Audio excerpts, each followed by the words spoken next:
2011年7月13日，正值盛夏，法国西部的布列塔尼半岛风和日丽。这个地方非常漂亮，海水清澈见底，沙滩上人们享受着日光浴。2名帆船爱好者一早乘船出海游玩，计划前往附近的小岛。可是，在这行船过程中他们突然发现了一个物件在海上飘着。2人还以为是哪个粗心的渔民弄丢了捕捞笼或者什么生猛海鲜，自个儿送上门来了。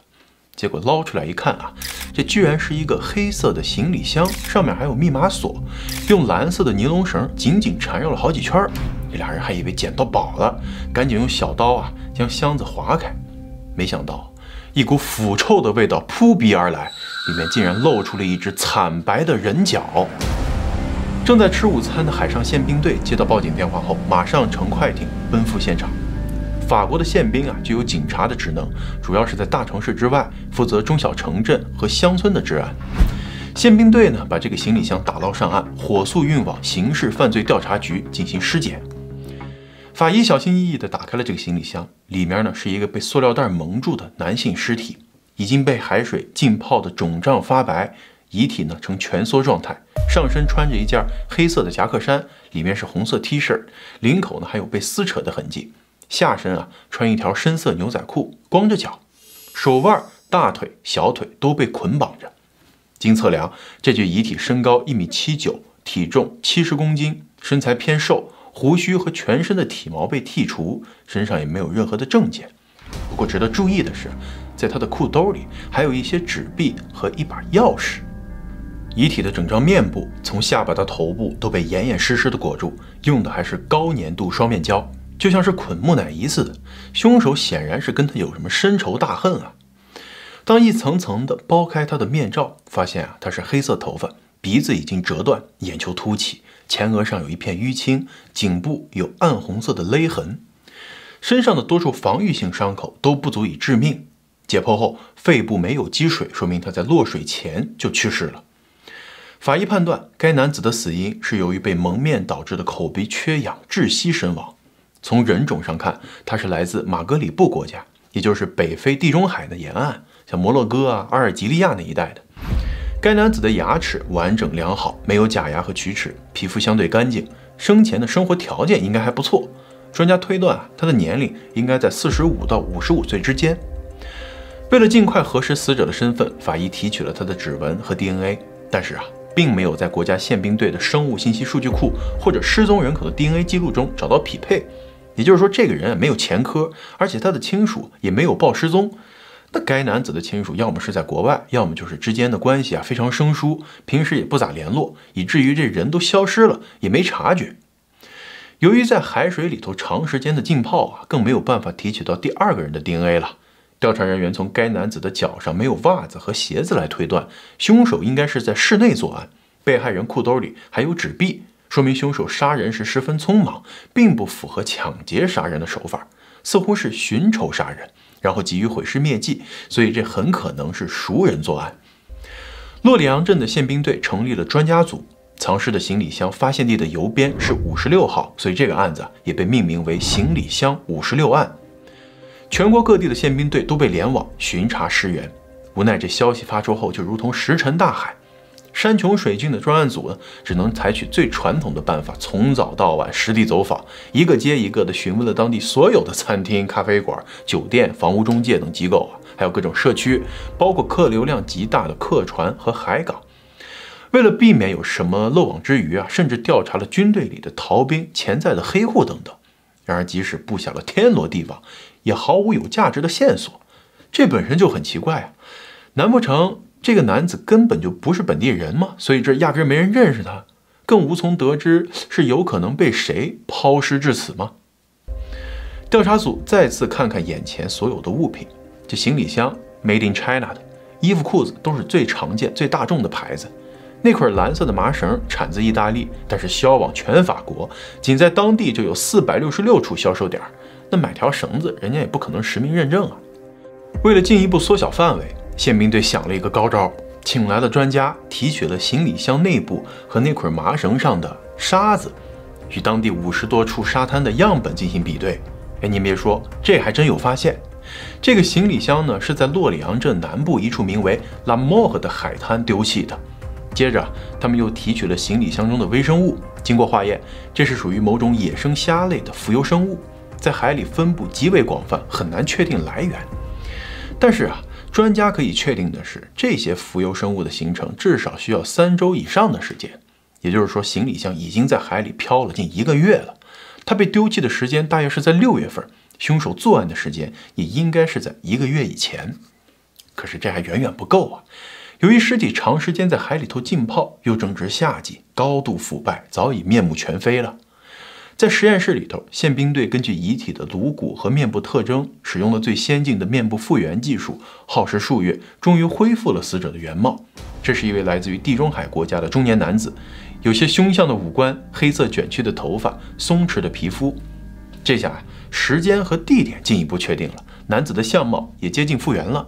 宪兵队拿着这幅 3D 模拟图再次实地走访调查，可是依然没有进展。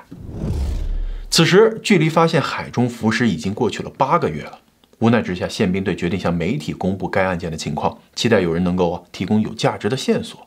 当地立马有很多热心群众打来电话，结果呢，一些是恶作剧，另一些真失踪的也都跟本案的身体特征明显不符，或者呢经过 DNA 比对被一一排除了。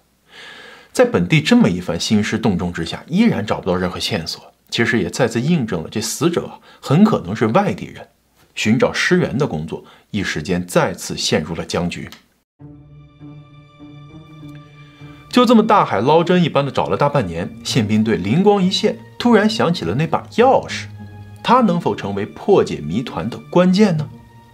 这把钥匙的序列号是 CDA3MPDL， 牌子呢是 Vachette。 这个牌子的钥匙在法国其实使用的很广泛，就连调查人员办公室的钥匙呢也是这个牌子。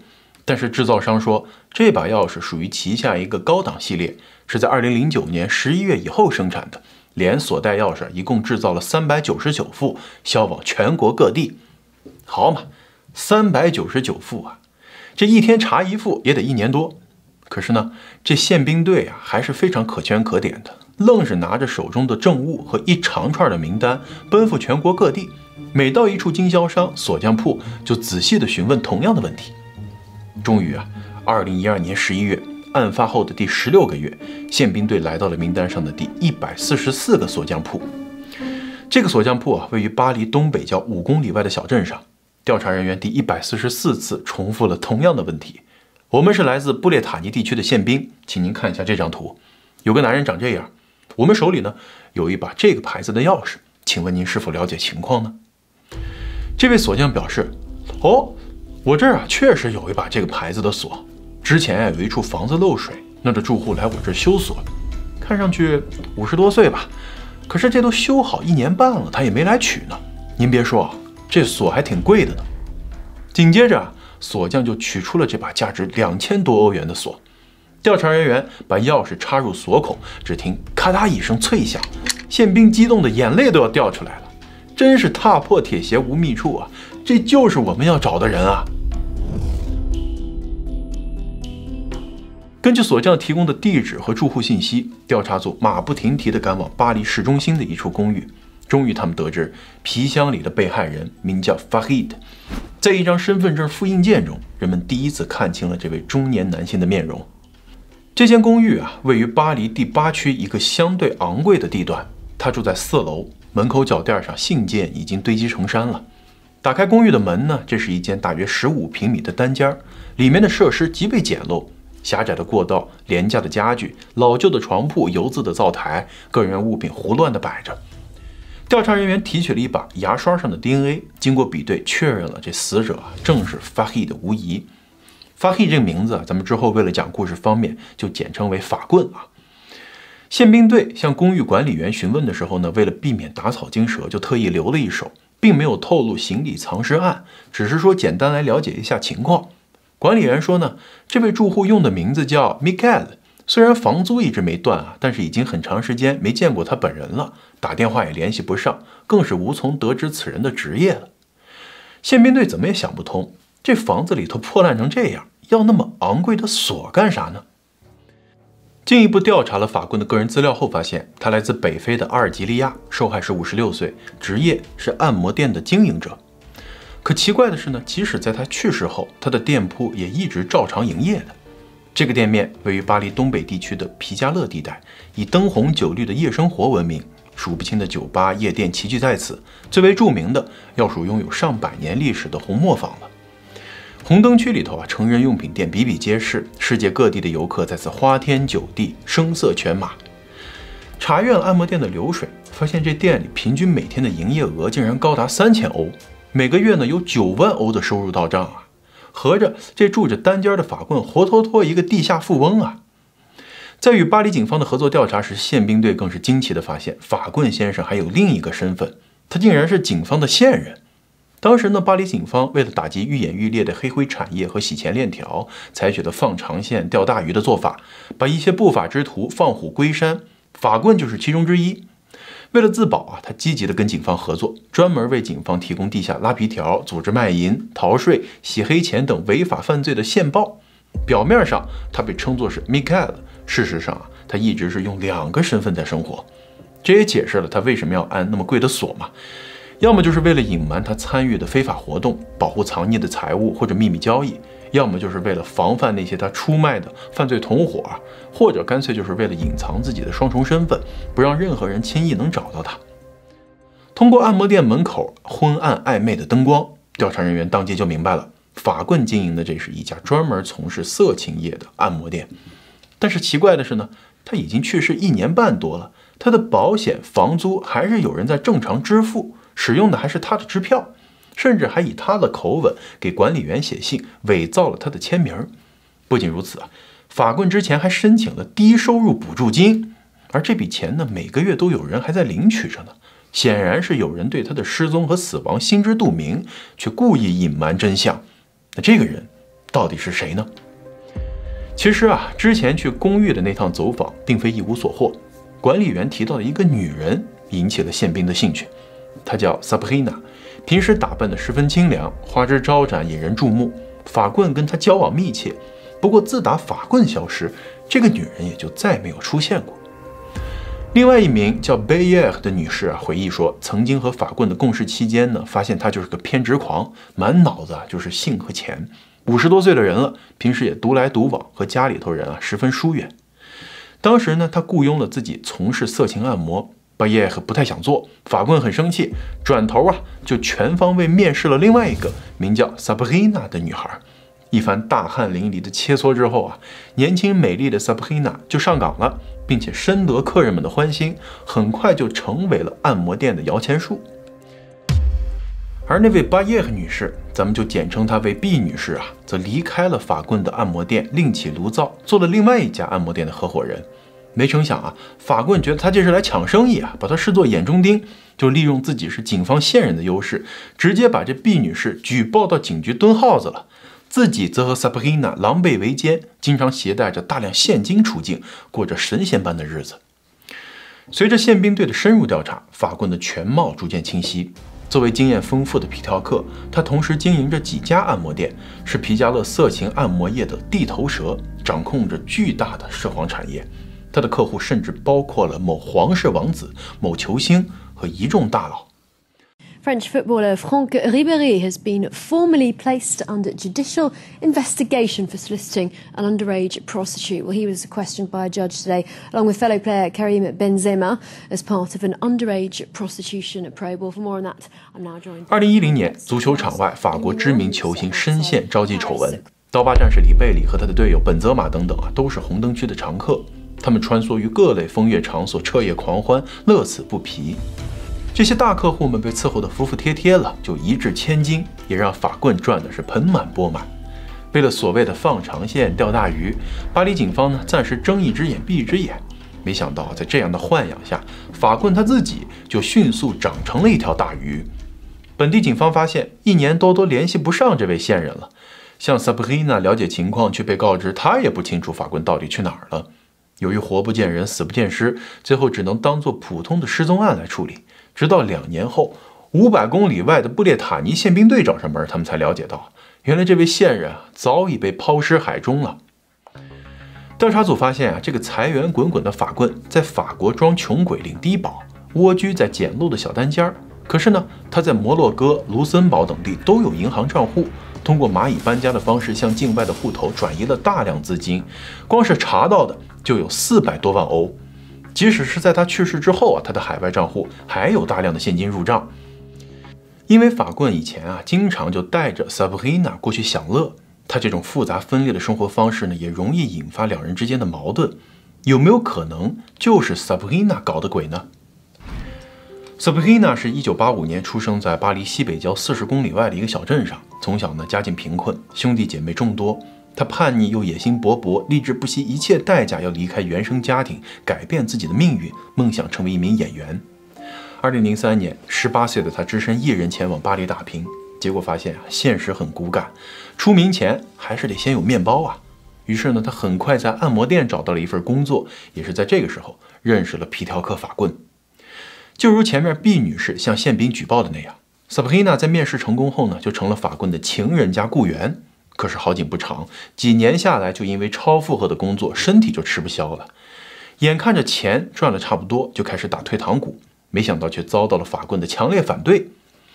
2011年6月份 ，Sabrina 和法棍一块去了摩洛哥，旅程中两人的矛盾就加剧了。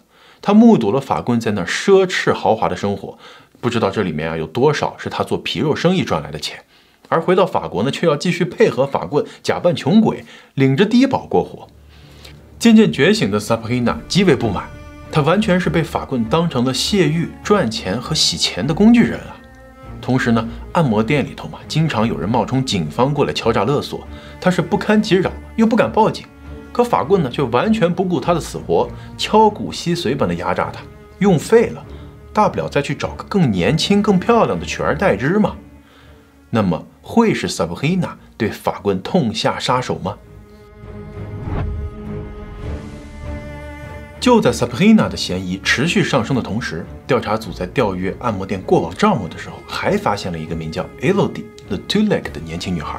此人呢是在2011年6月，也就是尸体被发现的前一个月，刚好就在这家按摩店工作，而且夏天结束后就离职了，目前在一家酒吧做招待。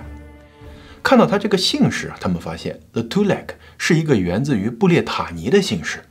在核实了 Elodie 的身份之后啊，发现他就是在洛里昂镇出生，也就是藏尸的那行李箱被发现的地方。跟 Sabrina 经历很像啊 ，Elodie 也是曾经梦想在巴黎的剧团站稳脚跟。小的时候呢，父母离异，在父亲的抚养下长大，来到了五光十色的大城市巴黎闯荡，却因为高昂的生活成本，不得不打工做兼职。期间啊 ，Elodie 和一位音乐人感情破裂，从此他变得极为消沉，染上了毒品，背上了债务。为了迅速弥补这个大窟窿，也为了麻痹自己 ，Elodie 被某按摩店的高薪招聘广告吸引了。这店老板啊，正是法棍。之前说过 ，Elodie 在按摩店只是短暂的待了一阵子，之后就去酒吧工作了。他还通过了各项考核，准备当一名警察。看上去啊，似乎要跟自己的过去彻底翻篇了。从按摩女郎到警花，那这职业跨度也是够大的。如果她真的能够华丽转身，法国也不失为一个宽容的社会了。可是命运会给她这样的机会吗？时间来到2013年5月，对 Sabrina 和 Elodie 的调查持续了数月，宪兵队一时间也没发现二人有何异动之处，于是决定引蛇出洞，准备透露这个行李箱56号的案情，主动给媒体。于是啊，很快在媒体的头条醒目的大字就显示到，海中行李浮尸案已经取得了突破性进展，尸源已经确定，他就是来自巴黎色情按摩店的老板，化名 Michael。 结果啊，这新闻爆出来的当晚， Elodie 的电话就响了，是他的一位好友打来的，紧张兮兮的就问 Elodie 说：“亲，看今天的新闻没？你记住千万啥也别说啊，尤其是对你爸。”然后呢，就立马挂断了。接听电话的宪兵立马绷紧了神经。Elodie 的父亲在本案中又做了什么呢？难道这位朋友也是嫌疑人或者是知情者吗？宪兵队火速将这位朋友找来问话，他也赶紧跟警察叔叔坦白，说 Elodie 曾经跟他吐露过自己参与了一场谋杀，就在巴黎皮加勒，死者正是按摩店的老板法棍。杀人后呢 ，Sabrina 和 Elodie 二人找来了出租车，将装有尸体的行李箱抛弃于洛里昂镇的海中。帮助他抛尸的人则是 Elodie 的父亲。他还讲述了一些媒体未公开的细节，说自己当时完全不敢相信，还以为 Elodie 开玩笑呢。直到媒体公布了此案的新闻，他才恍然大悟，好朋友真的杀人了。到这儿啊，案件终于有了重大突破。宪兵队赶往 Sabrina、Elodie 和他父亲的住处，将三人同时缉拿归案。而被捕后的 Sabrina 呢，却表现得非常平静。她轻描淡写地讲述了自己和法棍的过往，说由于二人拼居在同一间公寓，所以那房租、水电啥的一直是自己在交。中间失业了，又没有经济来源，还身患重病，所以呢一直用着法棍的账户，还去领了补助金。除此之外啊，关于案情他是一问三不知，不是东扯西扯，就是保持沉默，觉得好像只要自己啥都不说，过不了几天就会被放出来。相较于负隅顽抗的 Sabrina， 另一边啊 ，Elodie 的审讯则取得了突破。精神崩溃的他要来了纸笔，一边写一边画，向宪兵队详细描述了案发经过。他称自己啊只知道法棍的化名是 Michael， 他性格暴力，不讲人情，控制欲又极强。Sabrina 和自己呢都很害怕，作为老板的法棍啊一直在压榨二人，导致他们怀恨在心。即使 Sabrina 长期透支，身体已经不堪重负，法棍也不愿意放手。于是呢 ，Sabrina 和法棍两个人虽然是情侣，但是其实法棍一直把他当作是摇钱树。明明是靠着年轻的女孩赚得盆满钵满，但是给人家开出的薪水却十分微薄。2021年6月21日 ，Sabrina 和法棍在巴黎的按摩店面对面坐着，因为金钱和琐事又爆发了激烈的争吵。当时啊 ，Sabrina 要求签署一些有利于自己的文件，但是却遭到了强烈的反对。而 Elodie 就在不远处看到 Sabrina 突然暴起，将他的咖啡杯甩到了法棍脸上。惊魂未定的法棍一边捂着脸，一边拉开卷帘门想要逃走。可是呢 ，Sabrina 已经情绪失控，多年积压的不满和怨恨在瞬间爆发。他抄起卧室的烛台，向法棍的头部狠狠砸去，法棍瞬间血流如注，瘫倒当场。杀红脸的 Sabrina 找来了一根电线，绕在法棍的脖子上，和 Elodie 一块向两边用力一勒，直到法棍失去意识，停止挣扎。期间啊，Elodie 瞥了一眼墙上的镜子，法棍那张狰狞扭曲的脸触目惊心，他赶紧放手，从房间里跑了出来，蹲在过道里瑟瑟发抖。不知道过了多久 ，Sabrina 从房间里头走了出来，此时法棍应该已经断气了。